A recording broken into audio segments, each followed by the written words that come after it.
या बातमीचे प्रायोजक आहेत सुप्रसिद्ध हॉटेल बडे पीर, लक्ष्मी मार्केट, विजापूर वेस्ट आणि दुसरी शाखा जिंदाशहा मदार चौक, सोलापूर। त्रिवारीच्या पार्श्वभूमीवर शहरात कडक पोलीस बंदोबस्त असताना पोलिसांनी धाडसी आणि चपळ कारवाई करत तब्बल 4 किलो गांजाची खेप जप्त केली। या थरारक कारवाईत एका संशयित कारचा चित्रपटातील पाठलाग करत आरोपीला अखेर जेरबंद करण्यात आले। मिळालेल्या माहितीनुसार अकलूज रोडवरील डीव्हीपी मॉल परिसरात ही घटना घडली।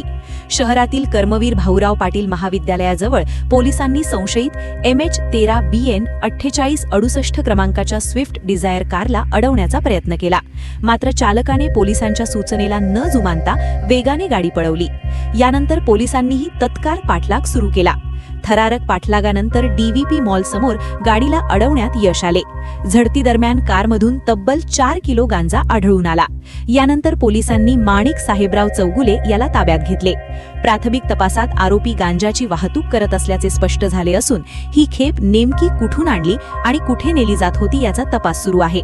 तसेच या प्रकरणामागे आणखी कोणाचा सहभाग आहे का याचाही शोध पोलीस घेत आहेत। ही कारवाई उपविभागीय पोलीस अधिकारी प्रशांत डगळे यांच्या मार्गदर्शनाखाली शहर पोलीस निरीक्षक दशरथ वाघमोडे यांच्या पथकाने केली।